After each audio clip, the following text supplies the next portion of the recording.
Hello there, my name is Marcus and welcome to another welcome to another Tabletop Reviews, where today I'm trying to angle it so you can see both comics and board games without getting the messy shelves over there. It's a little bit of a mess right now. I'm cleaning things up on new because constantly in movement and evolving and selling games and buying games and spending too much money. We'll talk about that right now. Let's talk about today's subject, which is Castles of Mad King Ludwig. Yes, this is a fine little game. It is the base game version from Tabletop, which is the big Nordic importer of games. They translate games into the Nordic languages: Finnish, Swedish, Danish, and Norwegian. They have so many games. I mean, just on my shelf over here, we have Wonderful World. And with Lunar Quest of Catan, I'm pretty sure they do Carcassonne as well. Ticket to Ride, I have an idea that they do it, but I have not angled it so I can see it. But they do many games. Like if it's translated into Nordic, this is the company. And the game is actually game board. And you see it here, they have the Danish version of it. But the weird thing is, I don't know what that Norwegian word is. I mean, I know it's not the Norwegian word for any kind of board game related thing, but in Swedish it is board game, brädspel, which is I'm pretty sure it's board game in Swedish, and the Finnish word I have no idea. Vinnerud. I don't know that Norwegian word. Anyways, that was a quick little thing about Tabletop, which is way funnier to say, and it's the thing that they're commercializing the most. But yeah, so this is a Norwegian version, but it is of course also in English, and it has many versions. That's why I'm saying I'm pretty sure it has like a second edition and a third edition, and it has collector's edition and ultimate edition and oh my god, deluxe edition and everything. This is absolute basic game. There's no expansions, there's no module, there's nothing in here whatsoever. This is just a game, Castle of Mad King Ludwig. So let's get that to the table and see how it's set up and played. Alright, let's get the box open here in a little bit of an experimental position of the camera. I've lost a little bit of light, but it looks fine. Don't worry, this will be developed. Right, so we have a whole bunch of things here. These are just some tiles to tell you about the bonuses each room gives you. And I will talk about that in just a second. For now, I just need the bags out of the way so that I can get these big things. Alright, so this is a point.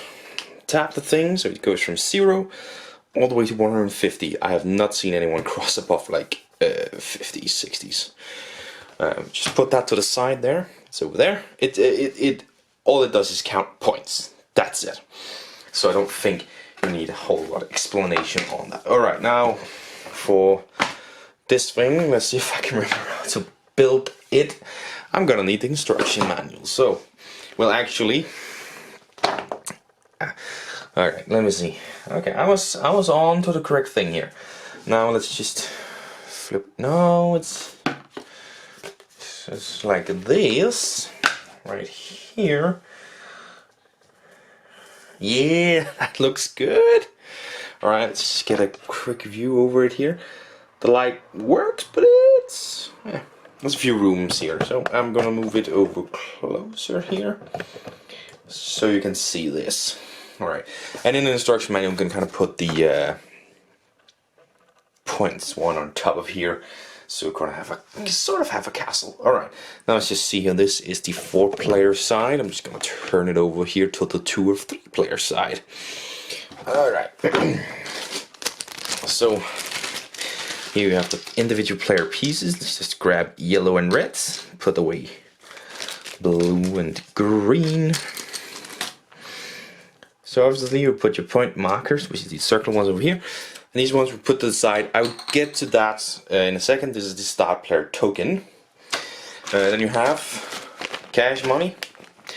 You see the bronze ones are thousands and the silver ones are 5,000s. You will start the game with 5,000. No, you don't. 15,000. That's what you start the game with. 15,000, not 5,000. Now let's just pretend that I distribute those out.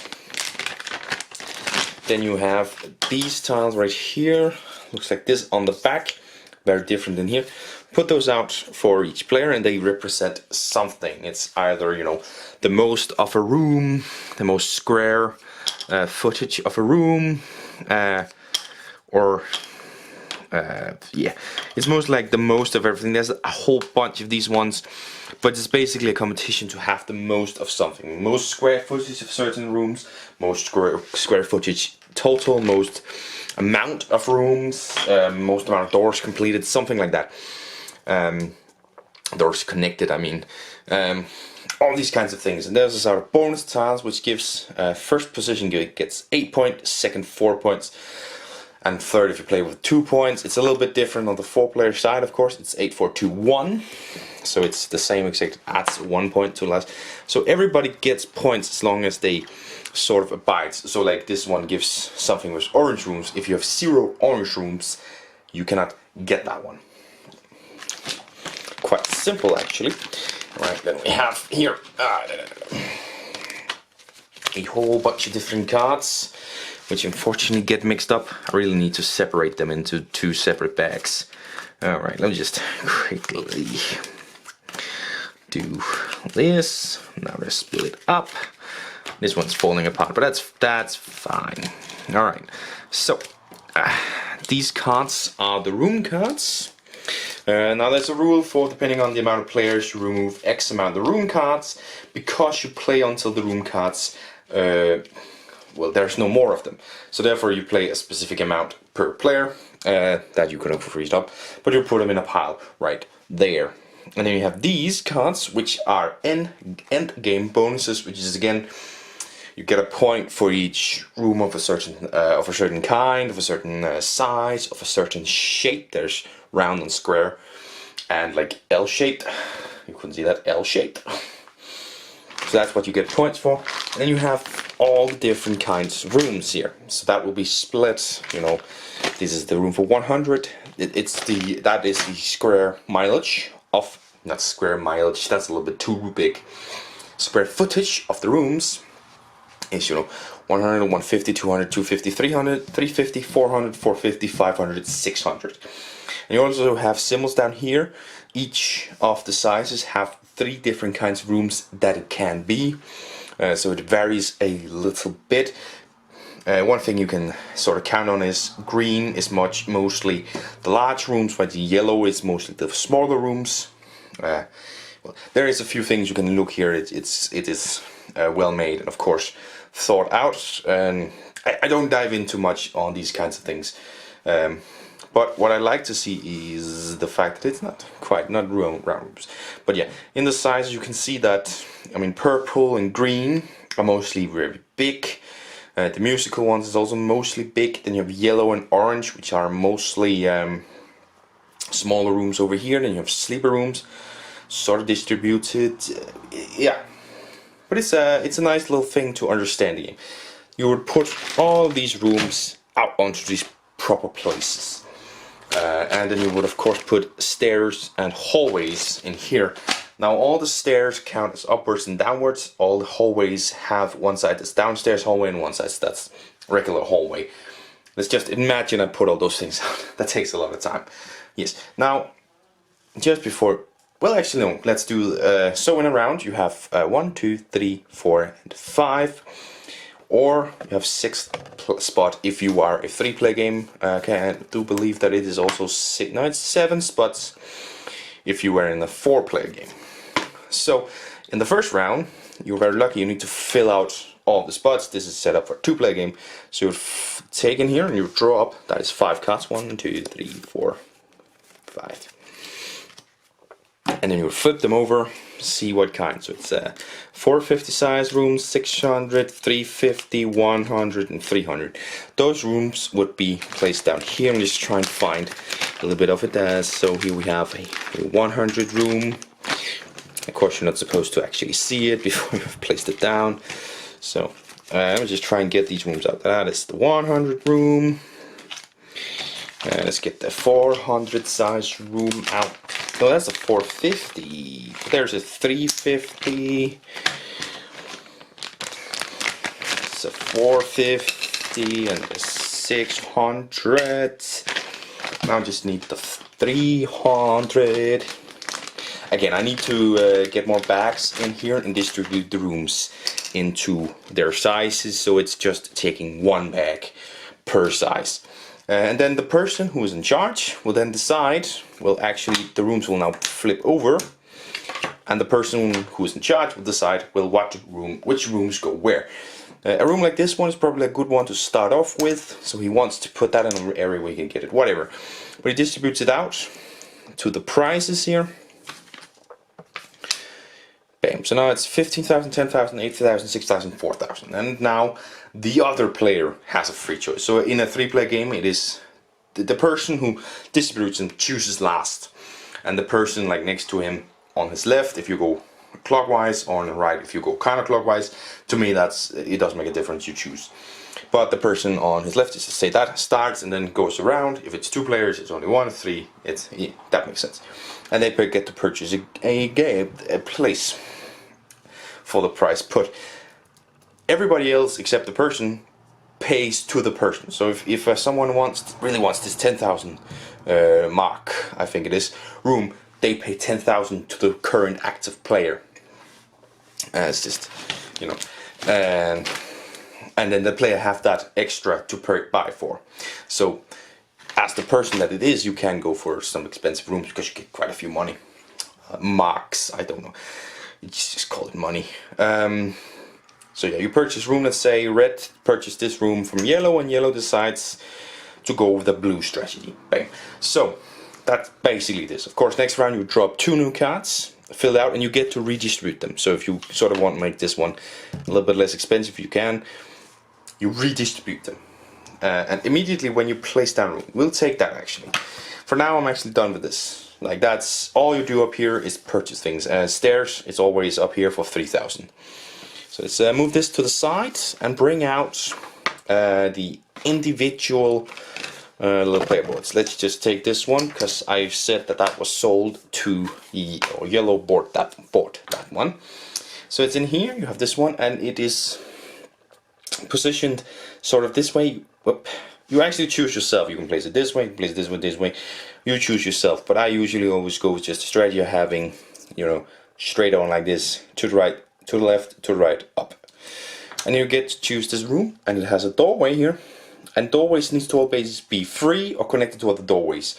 So for example, I couldn't do a placement kind of like this, or for example this, because I'm covering up this doorway. So I need to probably do something sort of like this, opening up doorway up here and here, because you can't cover up a doorway completely. It needs to sort of have access, kind of ish. And then this immediately scores 3 points. It says right here, and in right here it says the square footage, just in case you forget. This is 300. And then it has this ability, but it immediately scores 3 points as soon as it is placed down. So yellow gets 3 points just immediately. Now let's take red one just as an example. He bought this room which only had 1 door. It is of course covered up now. First of all, it grants 1 point. But then when all doors in a room, which of course this is because it only had 1 door, activates one of these abilities. So the big music room, the activity rooms actually, just grant you 5 points. The yellow rooms get an extra turn. The orange room here, draw 2 bonus cards and keep 1 of them. So those are the yellow ones here. To get sort of, you know, draw 2 to choose between something to aim for at the end. And of course this one's lucky, because you already have 100, so you could possibly go for that strategy, get 2 points for each, for example. That is endgame scores. Now down here on the blue one you have this one, which means if it is connected in a doorway to a room of this color, which is in this case a blue room, it scores 2 points immediately. And it does that every time. So if it had more openings than these two, you could connect it a third time and it would score again. 2 points. 2 more points. But that's basically placement. Don't cover up doors. Green areas have a special placement rule in that it has a fencing. This one has a fencing up here. You can't cover a fencing. So for example, this couldn't be placed sort of like this, because it sort of covers here. It would probably have to be placed more like this. That would probably be a decent way to place it. It's just an example. Dungeons, which are downstairs rooms. Just try and see if I can find. Oh, there's an example. Looking like this. They require stairs going down so that they can connect to it. And stairs. Let me show you stairs here. They have a lower and an upper end. So the brighter side is the upper end and the lower side is of course the lower end. So to place this one you would have to have that one like that and then connect this one like that. And of course this also, when it closes off, it is done. And then you can add more dungeons here, because it is actually now this is a downstairs area, it's a dungeon, it's a basement, whatever. So you can add more to it here, build the basement area if you wanted. But they also have endgame scorers. So at the end of the game, besides getting 2 points immediately, you get 2 points for all of your blue rooms. And the more you build, the more you score in that sense. And that's basically what you score at the end. You look at your dungeons, you look at your bonus cards, and of course you look at the overall things for the game. I think this kind of worked. I'm probably going to change the setup of the camera a little bit to get a wider shot, and perhaps I'm not going to film with this lamp right here, because it's pretty terrible lighting. But anyways, let's get back to the table and to my final thoughts. There we go, that is the setup and gameplay of Castles of Matkin Ludwig, a game that I call Castles, but then we also got Castles of Burgundy, which is also just called Castles, and my friend was very confused. I was like, yeah, I can see why. So, Castles of Matkin Ludwig. It is, of course, a bit of a... what's the word? The same with New York Zoo and Baron Park, which is not visible on my shelf right now. This, you put in this, what is it? Polyamorous. That's the word we use. Polyamorous. I can never remember these goddamn words whenever. But polyamorous. That's the words we use. It is sort of that, but it is, extended out. In New York Zoo and in Baron Park, you have a board. It's an L or it's a square, or in Baron Park it's squares that you put in, that you form out to create your park. But in this one, to create these castles, you have some ridiculous shapes, which is not that ridiculous. I mean, we've seen crazier shapes of rooms. I mean, one of the rooms I have here is, the rooms are basically the same size as the rooms in my house here. But you have these shapes and they extend out.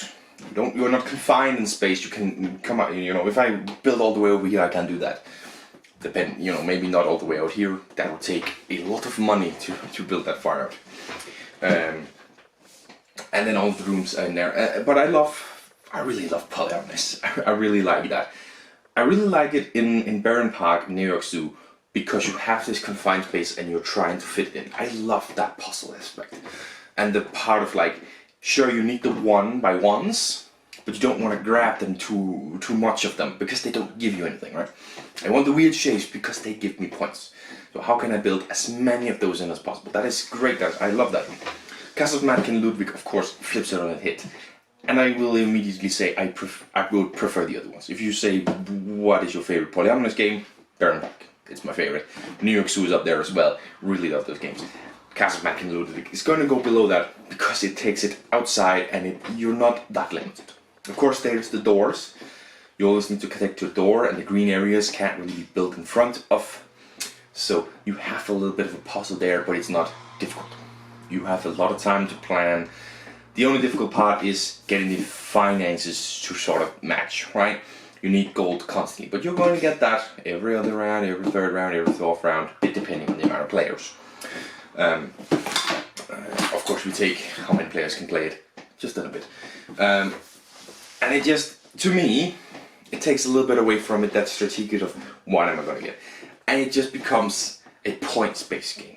What can I do with this room? What amount of money, what amount of points? And of course, what is its special skill? Because all rooms have special skill. And that is fine. But to me, that's more resembling of something like Cascadia, where you build something out. You're not very limited. You just need to optimize it. So it doesn't become so much a polyamorous game as it becomes more just a placement game. Well, it's not tableau building, because that's with cards usually. But this map making game, sort of, where you just need to really get as much out of it as possible. And that's fine, because it takes away from it, I have to say. It becomes just this system of maximizing your points for the ones that you're buying, trying to trick, of course, when you decide where to place them, or try and pretend that, oh yes, that one. You know, not saying it loud, but I try when we played, like looking at a certain one, like trying to hope that they would put that one up in high, so the one that I actually want gets thrown low. Sort of tricking for players like that. So yeah, purely gameplay wise, I don't know where to put it. It's not quite polyamorous. It's not quite this maximizing your points, because there is some of this like limitations in placement, which like in comparison to Cascadia, there's like no limitation in placements. Only the animals have to fit on there, but like getting those is super easy. So there isn't really a limitation, but there is limitations there. So it's a space in between. You have which shapes of polyamorous in a very free placement of Cascadia. I don't know what to call that. I want to call it tableau building, but that's more cards, so of course, for the sake of this video, tableau building. So it's in between those, not really committing to any one style of it. And then you have, you know, just maximizing your points. And I like maximizing my points when you score them at the end. In this one, you score along the way. So I immediately know I've done a bad job, or I've done a good job. The reason why I like something like Cascadia is because it's throughout the game, you don't know what your score is. You just like hoping you're building something good, and then at the end it can turn out you built something crap, or you built something really good. In this one, you immediately just know, well, that was a bad build, or you know, this was a good build. And it doesn't give me that satisfaction at the end. It gives me that immediate satisfaction, which is immediate dopamine hit, of course. Yeah. But the point system is fine. I like that all buildings are different. I hate the red buildings. I hate the fact that you're constantly getting minus points for absolutely everything. You could build that up like one of my mates did. He just built a bunch of those buildings, because then, you know, he just got a bunch of points for that, because he had those buildings. And therefore he could score a bunch of points from them. But then people just make them expensive. And you can't really be diverse. I mean, sure, it's good to get a bunch of points from those, but the diversity factor is way better. You can score 1 point that way. So I think the red rooms is bad. I just don't like them. They're too scary to build almost. They limit you down if you focus on them. I don't like them. All the other rooms are really good to making you make a diverse castle, which is a good thing to score a bunch of points at the end for some endgame scorers, and scoring points along the way. So I think the red rooms just don't fit into what is otherwise pretty decent design with the rooms and stuff. But other than that, I don't really want to point out a specific room. I mean, the green rooms have the limitations of you can't build in front of them, which adds a little bit of thinking to it. But it's... oh. What the hell is that? That's a drill. What are my neighbors doing? Oh god, please don't tell me that's going in the freaking... oh. Great. It's very loud, I'm hoping. You can probably hear it. What is it? Where was it? Right. There's none of the other rooms that do anything where I go, ooh, wow. You know, there's the yellow ones, I think, is smaller rooms, which is good to add them, and they do a nice little thing. But in the end, all the rooms are pretty are really good, except the red room. I just really don't like the red room. Of course, this splitting up, where like one person receives a bunch of money, and therefore can put the rooms up. it's interesting. You know, you want to put the one that you want a little bit lower, and the one that the other ones want a little bit higher. But at the same time, you don't want to put them so high that they can't purchase it. I'm gonna close the door and see if that helps.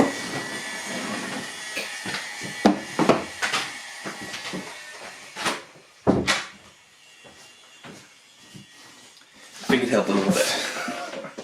Oh man, I mean, my neighbors are not allowed to work on their stuff. Anyways, we don't want to put them so high that they can't purchase it, right? You still want them to purchase it. You know, you kind of keep an eye on them and say, well, maybe they have two options. I want to put one too expensive and one expensive enough so they can buy it. You can also just purchase to be annoying, although I find that to be a bad strategy. I think it's better to purchase to actually get something from the rooms, other than just buying to be an asshole. Because if you do that, you ruin your own strategy, and an opponent can probably do something other than that. So that kind of hate drafting, almost sort of esque thing, is sort of a bad thing for you, and I love that because there's quite a few games I find that where hate drafting is a viable option, and it's fucking terrible. Azul is absolutely terrible. The times that I've played Azul, there has been hate drafting going on, and it is a successful tactic to do so, and I fucking hate it. Do not fucking hate draft. I really, really, really hate that kind of stuff. Somebody's gonna end up getting dicked in Azul. They are. But the fact that you're setting up a specific person to get dicked, that's pretty shitty of you. I really hate that hate drafting is such a viable option as it is in Azul. Anyways, it's not a review of Azul. This is a review of Castles of Matkin Ludwig. I think I've talked enough about gameplay and that sort. Overall, I like it. There's a few nitpicky things. Let's talk about components in here. This is the basic components, and they're lovely. They're cardboard. They feel stiff enough. They go together very well. Artwork on them is sublime. You are not in any doubt what room you're taking, what that room does. It's perfectly adequate. The cards, very thin, feel very, very brittle. Does not feel like something that you can play a lot with. We haven't played this game that much, and I would fear that those cards are gonna get hurt from playing just 10 or 20 games, which is like not a lot of games. They feel like that. I don't know if they're going to. We have not played this 20 times yet. Don't even think we've played it 10 times. But they feel like it, and they feel very thin, very cheap. The cardboard in here is good. You know, the money tokens are good. The room symbols are good, and of course the main area is very good. So everything else is actually very good quality. I wouldn't say anything of it is exceptional, and we're like, wow, this is incredible. But it doesn't have to be. That's of course the beauty of it. It doesn't have to be. It is very good, and that's where it needs to be. It needs to be very good. It doesn't need to be exceptional, and it's very good component quality. That's just a good thing. Alright, so does it lie to you? Let's take it. How many players can play, and how... what does it say it? There we go. 12 and up, 1 to 4 players, about 90 minutes. So, 12 and up, I think that's very fair.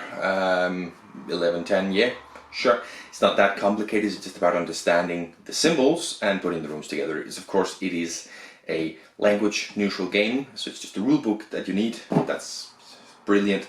To me, that really lowers the age, right? I think there's something up to do with the components in here, and you can't be too young with the small components.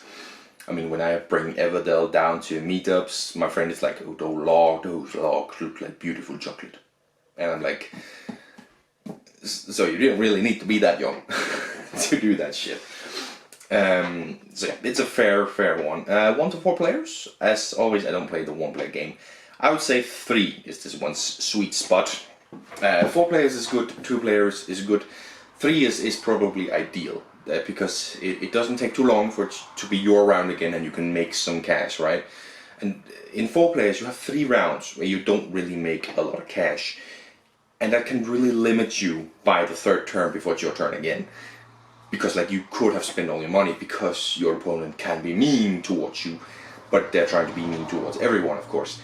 And that's the other thing. At 4 players, you have 3 players to keep an eye on to try and bother them with placement of the rooms, and that's too many, right? And 1 is obviously you're just punching against one another. They camps a little bit take that with the room placement. But at 3, you have 2 people to look out for, which you can do. There's 2 pretty expensive spots at even in a 3-player game. So you can easily keep an eye on 2 players and try and be a little annoying towards both of them. You only have 2 turns, which means you can, if you are economically inept, you can make that last for 2 turns. So that is a very good combo in terms of this part, right? In terms of room building and space and stuff, it doesn't really make a difference. At 4 players, you are going to need a bigger table spot, but you're always going to. It is very much the placement and the bidding aspect, where it is 3-player is best because you only have 2 turns and 2 opponents, as I say. At 1, again, it's one-on-one. You just think, okay, you need this room most of all, so I'm gonna make that crazy expensive. And the second most important room to you, I'm gonna make that like 8,000 because you can afford that. That's a lot of money for me. Great, and then I'm gonna place this one. These 2 rooms I need very low. It becomes a lot more in your face. Whilst, as I say, at 3 players, you have 2 players. You can sort of annoy them by putting their rooms expensive, but you are going to leave a vulnerability in it, and you can risk that they are going to give you a semi-expensive room to purchase. And then again at 4, it's just important to keep an eye on 3 players. And 2 players is difficult enough, but easy enough at the same time. So 3 players is definitely the sweet spot. 90 minutes, sure. If you know the game, it's pretty easy to purchase, to flip next few cards, put them out, purchase, and put them down. It goes along pretty rapidly. As long as there's, you all know the game and one person knows the game better than everyone. Sort of the rule that I usually take, where it's like, okay, you can place a bet now. Okay, you bid, I bid, you bid, or purchase, of course, just you don't bid.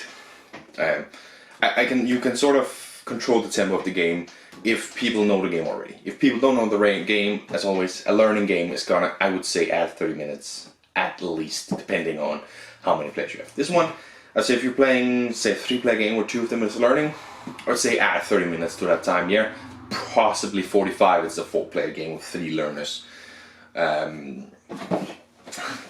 would be my estimation, but 90 minutes is fair enough. It's 1.5 hours, of course, and it's I would say 1 hour to 1.5 hours, depending on how well the people know the game, and if there is someone like the role that I take, where you can sort of dictate the game, which is something I do. I could make a tabletop discussion on, how do you how to properly teach games, and how do you control the game, because that's something I really try to do well.